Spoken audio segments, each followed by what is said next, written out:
Oke, Mbak Nur Caula, Waalaikumsalam Mas Andro Wong Ganteng Sak Islam sehat selalu bersama keluarga. Yes, oke, materi malam hari ini kita membahas tentang kenapa kok banyak kasus teman-teman diajak video call secara bugil. Wah, untuk mempertontonkan segala sesuatunya. Nah, ya, sekali lagi ya, ini eh, apa namanya hal yang sepele tapi bisa berdampak yang begitu luar biasa buat kalian. Walaupun saya tahu lah, saya paham kalian yang nonton saya ini saya pastikan pasti jauh dari hal-hal yang seperti itu. Tapi kembali lagi kan kita nggak tahu. Sekali lagi kita nggak memahami, ya namanya ketelisut, namanya nggak jelas. Ya. Ingin memeluk dirimu is watching ya. Malam hari ini kita membahas tentang apa namanya, kenapa kok kita mau diajak video call. Nah, ini yang harus kita pelajari. Saya tidak nyimak live-nya ini aja baru bangun tidur. Lama gak nyimak, oh ya sudah, nggak apa-apa Mbak, nggak ada masalah. Jadi dalam psikologi manusia itu selalu ketika dia ngerasa nyaman, Mbak Dia Rudia selama dia merasa nyaman, dia merasa berbunga-bunga. Wanita itu bermain logikanya itu agak sedikit melemah, lebih lemah ketika berlogika.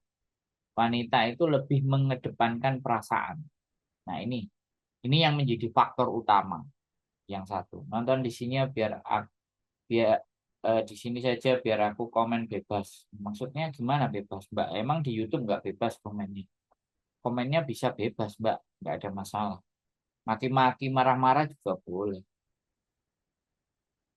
Oke, jadi teman-teman sekali lagi faktor ya tentang logika dan faktor tentang kesepian, faktor tentang kenyamanan, itulah yang dicari.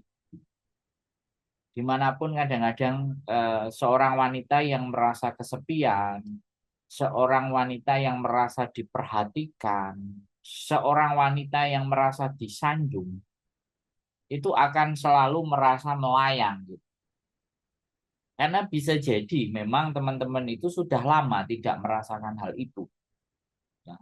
Teman-teman wajar sebagai seorang wanita ketika tiba-tiba ada yang kenalin temennya. Oh ada Ibu Warnita Sari, pengusaha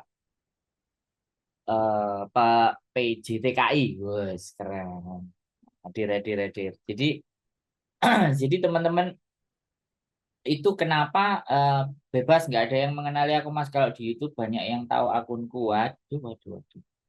Wajar tapi harus nalar. Nah, jadi gini. Kembali lagi ya, kembali lagi. Ini adalah faktor ya, faktor di mana nyaman. Sekarang gini aja, kita bicara logika ya teman-teman. Siapapun yang membuat kalian nyaman, mau laki-laki, mau perempuan ya. Kemudian kalian diberikan sebuah kenyamanan, maka yang terjadi kalian akan berusaha memberikan segalanya. Wis, logika berpikir saya itu di situ. Net malam, Mas Sandro Taipo hadir, Mbak Parmi selamat malam. Yes, jadi kembali lagi ya. Ini adalah kan bahkan tadi itu ada konten YouTube yang merasa bahwa oh ya Agus Leo Halim, saya nonton Agus Leo Halim, prosentase manusia yang merasa kesepian, Mbak Arinya Cilacap, woi Meibu Station, Mbak. Jadi orang yang merasa kesepian itu ternyata dari tahun 2000-an sampai 2020 ini ternyata mengalami peningkatan. Sadar diri, sadar posisi, nggak mungkin orang ganteng-ganteng pilot polisi sama saya yang sudah tuir hal. Nah ini eh, kalau kalau kita cuman kalimatnya sadar diri, sadar rai, sadar posisi dan semuanya itu masih belum menyelesaikan persoalan. Yang kemarin saya bahas itu mindfulness, memahami diri sendiri. Itu bahasanya kayak gitu tadi, sadar diri, sadar rai, sadar posisi. Kalau di sini bukan. Kita walaupun kita itu tersadar, ya kan? Tapi ketika kita terbuai, ini beda. Orang yang terbuai itu adalah orang-orang yang mengalami titik kesepian. Nah, bagaimana supaya kita nggak kesepian? Oh, Mbak Titin Rahayu, nggak, kalau nggak salah ya ini dari Spanyol apa dari Norwegia, Mbak Titin Rahayu, atau mungkin dari Hongkong, aku lupa namanya. Mbak Panikem Malam Hadir. Jadi gini, faktor kenyamanan. Sekarang kita bicara ya, kita bicara kenyamanan, kenyamanan. Ya, kalian pernah nggak melihat gay? Kalian pernah nggak melihat sesama jenis? Oh ya, dari Belgia, Mbak Rahayu. Sorry, sorry, sorry, Mbak Rahayu. Jadi faktor faktor kenyamanan sekali lagi mengalahkan segalanya. Nah ini. Nah disitulah para love scammer itu membuat kita itu didengar, ya kan? Kita itu dianggap, Mbak Mom Dita, kita didengar, kita dianggap, dan kita dimanusiakan. Scammer itu sangat tahu psikisnya, karena kadang Mbak Safarmi menahan nafsu, wais, ngeri, bahasanya ngeri, menahan nafsu. Sekarang nyaman, kita nggak usah bicara yang muluk-muluk. Sampean semuanya kalau dibuat nyaman, wis, kelepak-kelepak sudah, kunci. Nah, dibuat nyaman itu bisa dengan laki-laki, bisa dengan perempuan, ya kan? Bisa dengan manusia yang nggak terlihat, dengan kalimatnya, dengan selalu standby 24 jam buat kalian, mendengarkan kalian, ya kan? Aku kenal sosial media dari 2006, pertama kenal sosial media yang Messenger, dan kenal, alhamdulillah, seumur hidupku belum pernah kenal love scammer sampai sekarang, apalagi call sex di anti. Jadi nyaman. Kalau kita berbicara call sex, ya kan, itu hasrat manusiawi sekali, tapi kembali lagi, ya kan? Karena dia itu bisa memainkan perasaan kalian untuk bisa membuat nyaman terlebih dahulu, maka kalian akan melakukan apapun. Nah ini, wong yang jelas-jelas nyata kelihatan loh di Hong Kong. Ya, mohon maaf sekali lagi kalau saya menyinggung. Sekali lagi, saya nggak ingin menyinggung, tapi kita berbicara fakta saja. Ketika nyaman, jenis kelamin itu sudah tidak menjadi ukuran. Selamat malam Mas Andro, Tungcung, nyimak kemarin minggu di Samsipo gak bikin konten apa Mas? Wes. Tenang Mbak, tenang, tenang. Sampai melihat saya di Samsipo ya Mbak Gusnanto. Oke, ya nanti ada konten itu Mbak Siti, ada beda sendiri. Nanti ya kayak gitu gitu. Yang kalian lihat aja dari pandangan mata aja. Kita nggak usah berbicara jauh, recall seksi. Jadi kayak gitu teman-teman, sekali lagi. Ya, yang kunci dari para love scammer itu adalah membuat nyaman dulu. Nah, yang love scammer, sekali lagi, yang love scammer itu sebenarnya yang mempunyai tingkat keberhasilan lebih tinggi, itu ketika dia bisa mempelajari sosial media kalian.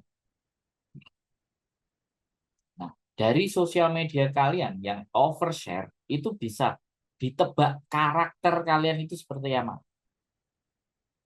Dan kondisi serta keadaan hati kalian itu bisa dilihat. Makanya terkadang saya itu selalu komen kepada orang-orang. Ya, saya komen yang kepada orang-orang yang komenan saya itu pasti akan berlawanan dengan nilai statusnya.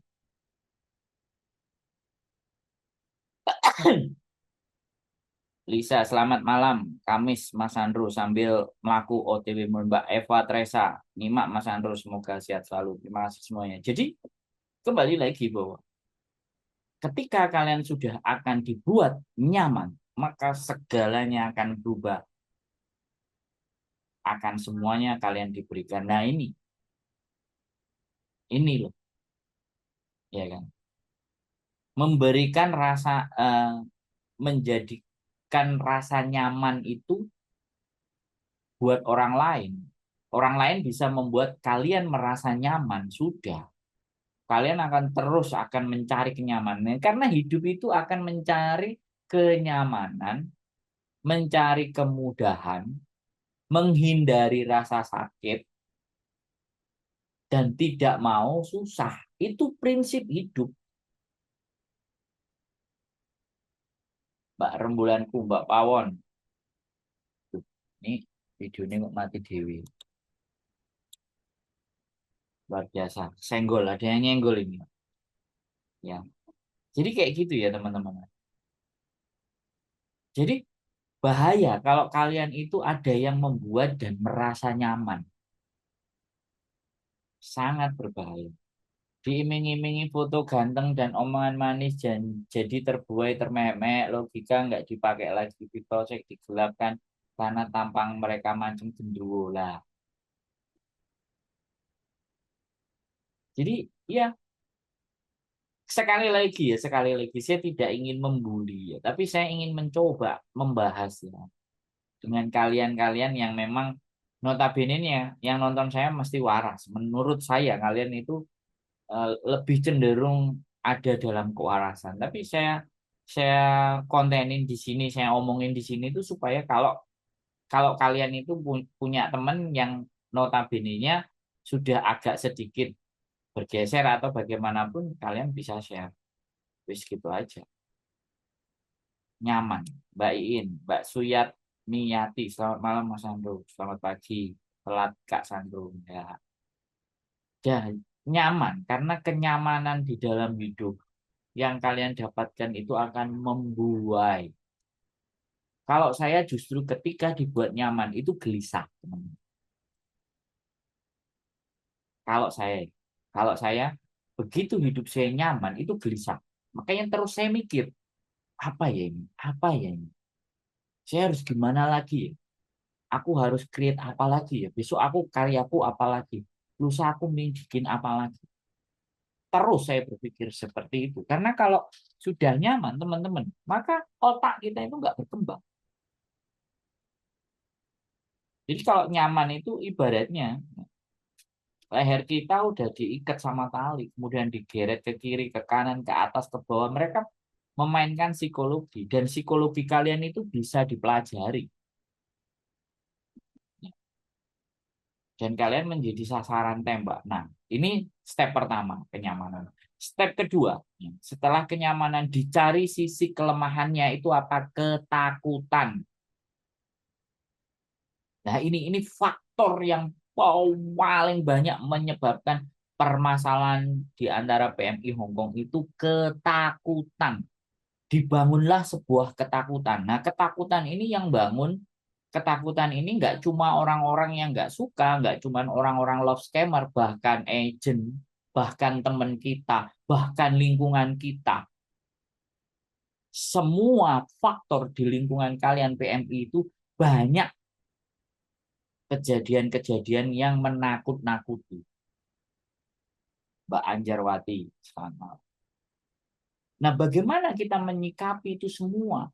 Ya, kalian harus mau menggunakan cara berpikir kalian untuk belajar, untuk punya pengetahuan, untuk punya pemahaman. Jadi agar tidak mudah ditakut-takutin. Sebenarnya faktornya orang takut itu karena apa sih? Dengan bayangannya dia sendiri bahwa dia akan mengalami. Aku ini korban dikirimi foto bugil tetanggaku yang sudah setengah tua. Sampai bukan korban, Mbak, saksi. Mbak Titin, saksi. Dikirimi itu saksi, Mbak. Kalau korban ya tetangganya sampai yang setengah tua itu. Jadi gak gini loh, orang sudah tua. Kita nyuruh sadar, eling semuanya nggak bisa, men. Nggak bisa. Yang harus kita lakukan apa? Saksi foto bugil, iya benar. Jadi yang harus kita lakukan ketok kepalanya. Ya, kalau perlu. cubit pipinya biar dia itu merasa sakit. Mbak Fian dari malam Mas Andro topik yang menarik. Nah, saya itu ya, saya itu ya nggak pernah habis pikir. Saya itu juga laki-laki. Ya kan? Terus foto bugil atau semua bugil itu menurut saya dia yo hanya orang-orang yang mau memanfaatkan kalian. Woi, silete enek wong ngonten kok ngentute buanten. Jadi kayak gitu ya. Mbak Jumilah, Mbak Jumilah. Waalaikumsalam. Jadi setelah nyaman, terus dia ngancem memberikan rasa takut. Lah kalau sudah ngancem memberikan rasa takut, yang terjadi kan bingung, galau, sumpah. Serius, siang-siang tadi saya sampai di telepon, Mas, aku mau telepon, ini urusan pribadi. Saya nggak mau di-up. Ternyata cerita masalah dia ngirim foto bukit. Saya jangan dibully ya, Mas. Saya jangan dimaki-maki ya, Mas. Saya tanya, kok sampean itu nyamakan aku dengan konten kreator yang lain? Senengane maki-maki ngelok-ngelok. No. Sorry. Saya selalu mencoba membuat sampean merasa tenang dulu. Menyadari keadaan yang terjadi. And then solusi. It's me. Saya. Saya ceritakan. Hanya orang-orang yang nonton lebih dari 20 sampai 30 kali atau 50 kali yang punya cara berpikir bahwa wah, sombong saya. Jelas lah. Yang nonton saya cuma satu kali, dua kali, tiga kali, saya akan dianggap sama. Mbak Heni Sarah, Taiwan. Selamat malam, Taiwan. Luar biasa. Ada 3 orang kemarin yang rajin Taiwan nonton saya. Terima kasih ya. Mudah-mudahan nanti ada kesempatan. Saya selalu berdoa mampir ke Taiwan. Jadi kayak gitu. Kembali lagi ya teman-teman. Kita balik ke topik lagi. Bahwa ketika sudah takut, ancaman. Diancam. Sebenarnya kalau kalian sudah terpaksa melakukan so simple sebenarnya. Blokir. Blokir, tutup, semua sosial media tutup. Oke, silahkan. Ya mau sebar kiri kanan atas bawah ya. Dan jangan bereaksi apapun. Kalau teman kalian yang kenal sampean kemudian dikirimin, ala itu foto editan. Aku nggak kenal itu siapa yang ngirimin. Kok aneh? Kan aneh. Itu aja, bilang aja. Ini sekarang editan, udah jawab aja. Nothing tulus. Anggap aja sampai nggak, jangan pernah mengakui apapun itu. Slow. Dan kalau ataupun itu diupload di Facebook, itu diupload di YouTube, semua pasti kena ban. Kecuali Twitter. Nah, Hongkong kan nggak banyak yang main Twitter, walaupun ada. Instagram juga nggak bisa. Orang-orang yang terjebak kasus-kasus fotografi ya orang-orang yang banyak waktu, maka jika carilah aktivitas bermanfaat, jangan online online diri terus. Betul. Ya, sekali lagi, ya orang yang sibuk dengan gadgetnya, tidak melihat situasi dan keadaan. Jadi seperti itu ya teman-teman. Ya, gampang banget, udah blokir, tutup semua lapo we. Iso bojoku mapan turun ndase dibenduk-benduk. Aku ora peduli ya. Aku kena tipu bisnis saham kelapa sawit di 2000 ternyata orang napi. Apakah uang bisa kembali? Terima kasih Mas Andrew semangat. Waduh, kalau sampean mengharapkan kembali, sampean harus berkasus, Mbak. Dan lagi pula orang di napi, kalau orang di napi ya duitnya kemana sih? Ya udah pelajaran aja daripada sampean sampean buang-buang waktu, buang tenaga, karena sampean harus bayar untuk berkasus, pengacara dan semuanya nuntut, dan wong sampean sing nuntut sing dituntut wong nang napi, viralin aja. Namanya siapa, laporan ke polisi, ya, laporkan ke polisi, ya kan? Lihat wajahnya, ya kan? Perlihatkan wajahnya, laporan polisinya, orangnya boleh kalau sudah ada laporan polisi, viralkan. Dan sampean kalau yakin bahwa orangnya di napi, ada datanya, ada dokumennya, mainkan, diviralkan, wis. Dan kembali lagi, ketika sampean menggunakan pengacara, ingat, ingat, kalau yang sampean tuntut itu tidak punya aset, sama aja, yang hanya bisa mempenjarakan dia. Tapi itu pun kalian tahulah negara Konoha hukumnya kayak gimana. Gitu. Biar ya akhirnya begitu. Makanya berhati-hati sebelum melakukan. Nah, ini dijawab sama Mbak Titin. Mbak Titin pernah dikirimin foto itu dan ketika dikirimin foto itu udah nggak peduli.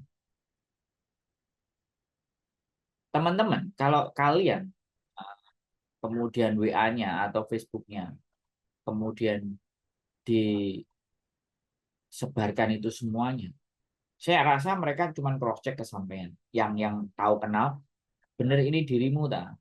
Bener ini dirimu tak? Alah orang iseng. Udah jawab aja gitu selesai. Nggak akan diusut. Mas Andro kantornya pindah ke kantin Lamtin sambil menyimak. Kantin, Mbak, kantin. Bukan Lamtin, Mbak. Ditonton lah, Mbak. Rumah kita. Kenapa tak kasih judul rumah kita? Karena ya siapapun boleh datang main. Rumah kita. Jadi kayak gitu ya, teman-teman semuanya. Udah selesai. Lupakan ya, blokir sudah, tutup. Kalau perlu akunnya freeze. Hilangkan toksik itu, jangan pernah ada trauma, berkumpullah dengan orang-orang yang benar, selesai. Dan biasanya uang, ya kan, semua. Kenapa kok si penipu ini semua benar-benar profil kita itu dia bisa tahu gitu. Kita merasa wow, surprise. Ya kan?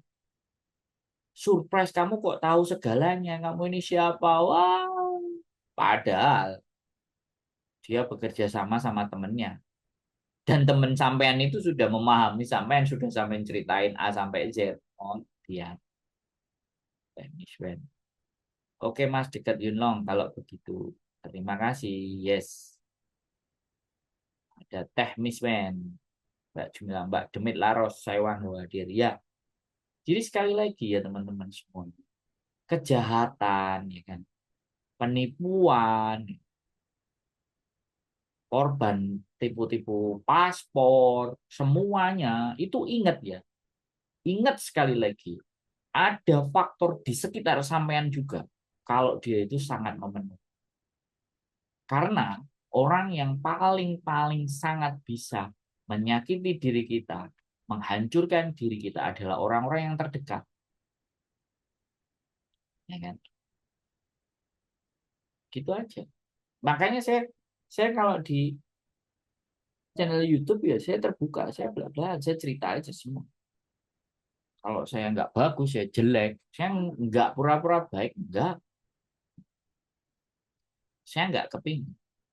Wah, Mbak Anik Malang, Mbak Yuli sehat selalu. Mbak Pati Pen.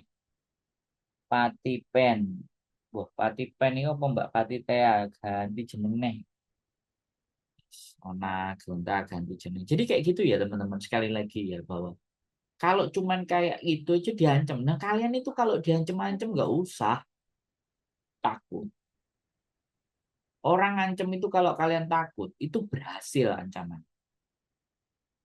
Karena memang tujuannya kalian itu ditakut-takutin.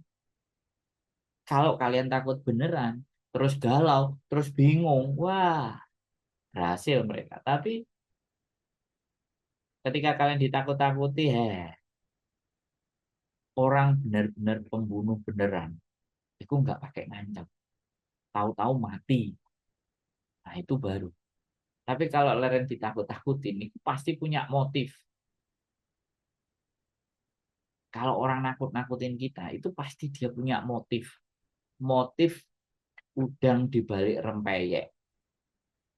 Makanya saya nggak pernah mau menakut-nakuti. Saya selalu bilang, Mbak, kalau kamu memutuskan hal ini, resikonya ini, itu bukan nakut-nakuti, prediksi. Tapi kalau kalimatnya, kamu nanti kalau kayak gini tuh kamu bisa begini loh. Kalau kamu nanti kayak gini bisa begini. Nah, itu nakut-nakuti. Kalau saya di dalam konten, kalau Anda melakukan A, konsekuensinya B. Anda melakukan C, konsekuensinya D. Anda melakukan E, konsekuensinya F. Nah, itu konsekuensi, resiko pasti ada. Bukan nakut-nakuti. Nah, coba kalian dengar kalau teman kalian ngomong, terus kalimatnya, nanti kamu begini loh, nanti kamu gini loh. Itu nakut-nakuti, seolah kita itu Tuhan. Teman kalian itu Tuhan yang bisa meramal hidupnya kalian.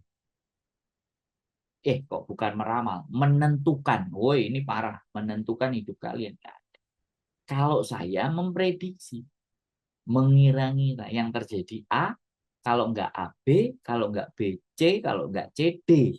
Jadi ketika orang diberikan ya resiko A B C D, maka dia akan mengambil mana resiko yang terendah, resiko yang teringan, resiko yang paling gampang. Dan biasanya teman-teman itu tidak mau keputusannya mengandung risiko. Lah ini saya nggak masuk akal, guys. Tidak ada keputusan yang tidak ada risikonya. Semua pasti beresiko. Setiap keputusan. Contoh aja yang sederhana. Kalian memutuskan makan. Risikonya apa? Kenyang. Hal baik aja itu beresiko. Mbak Fitri Nadia. Kalian memutuskan untuk jalan ke mongkok saja. Itu pasti ada risikonya. Apa Mas Andro risikonya? Kalau naik MTR ya kehilangan uang. Kalau naik MTR ya bayar edit. Kalau naik bis ya bayar biaya bis. Mbak Niki, halo. Sudah sehat kan Mbak Niki sampean? Semoga cepat sehat keluar dari rumah sakit. Teman-teman yang nonton mohon bantuan doanya untuk Mbak Niki biar lekas sembuh, kembali sehat sedia kala. Nggak tahu sekarang masih di rumah sakit Timun apa enggak, dan saya nggak tahu penyakitnya apa. Pokoknya kita doakan saja supaya Mbak Nikinya cepat sehat. Ya, buat teman-teman semuanya ya. Sekali lagi kunci. Yang pertama adalah ketika kalian sudah dibuat nyaman, berhati-hatilah. Ketika ada seseorang, siapapun teman, bestie, laki-laki, ya kan, saudara yang KB mau ngomong enak, no sampean memberikan rasa nyaman ini hati-hati satu. Yang kedua, ketika kalian sudah dibuat nyaman, maka kalian akan dicari kelemahannya. Setelah kelemahannya dapat, kalian akan ditakut-takuti. Setelah ditakut-takuti, kemudian diancam. Wis, di situ kalian akan frustasi. Tadi yang nelpon sama saya. Banyak. Kalau kalian nonton konten saya, bagaimana mengatasi foto bugil? Bagaimana kalau yang sudah terjadi? Ada di konten saya. Kalau yang belum terjadi, ya mulailah. Kalau dia sudah main-main video call. Dan ini yang saya pikirkan. Kalau udah di ditelepon dan semuanya, udahlah, matikan. Oh, udah pulang. Terima kasih. Kalau memang benar laki-laki beneran, suruh datang ke Hong Kong. Pakai biaya sendiri. Jangan minta duit sama kalian, tiketnya. Kere. Wis. Kon budal dewe, tuku tiket dewe. Tak anteni di Victoria Park. Nah, wis beres. Kalau dia teman beneran muncul, beneran ada, berarti kalau nggak di Indonesia, misalnya di Hong Kong ditantang kayak gitu, dan beneran, berarti dia ada di sekitar kita. Tapi kalau, alah kamu sombong laki-laki perempuan gini-gini ya, blokir. Saya kemarin ada ketemu di Jumuan seorang wanita, pengen tak ajak podcast. Dia mau diajak podcast, mau juga nunjukin mukanya. Enek mas iki sing ngerayu aku. Halo cantik, weh aku iki tuwek, kowe gak ngerti motomu picek ta, nek aku iki tuwek, ngomong cantik-cantik semua, bajingan digituin langsung blokir. Sadis ya. Tapi ya terkadang kita itu harus harus bisa seperti itu ya. Mohon maaf, sorry itu sih kalau kalimat saya itu jelek. Tapi kalau untuk orang-orang yang sudah mau menghisap seperti lintah, bergaya manis-manis mulutnya, udah maki-maki aja sekalian. Ya kalau nggak mau ribet ya blokir, blok, unfriend, wis beres, aman. Itu salah satu cara. Wis, jangan kasih peluang sama potensi mereka untuk masuk dan merangsek semakin ke dalam. Kunci saya di situ ya, tidak akan capek lah. Pokoknya kita nggak boleh capek. Saya berusaha untuk tidak capek ngomong berkali-kali. Orang mau bosen mau apa? Karena saya rasa penonton saya hari ini, penonton saya besok itu pasti ada yang berbeda dan nggak akan pernah berhenti namanya istiqomah. Nah, dalam memperjuangkan sesuatu agar kalian tidak gampang kena tipu, agar kalian mau berpikir kritis, agar kalian mau bernalar, agar kalian mau berlogika, agar kalian itu menyadari diri kalian sendiri. Nggak bosan Pak, makasih. Ya, ya sekali lagi ya. Lebah, saya cerita sedikit. Sebuah lebah itu di dalam kan, di dalam perutnya itu ada terbelah dua bagian.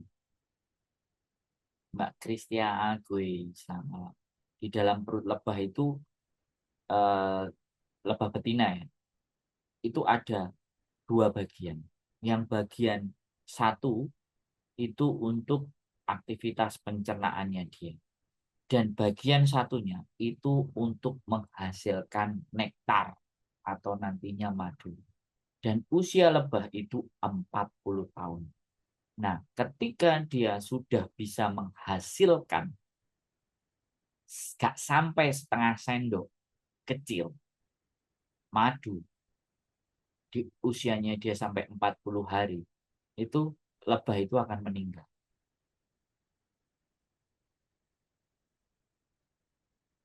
Ya, pelajaran yang kita bisa ambil, sebuah madu 40 hari itu sepanjang hidupnya hanya menghasilkan madu yang nggak sampai setengah sendok.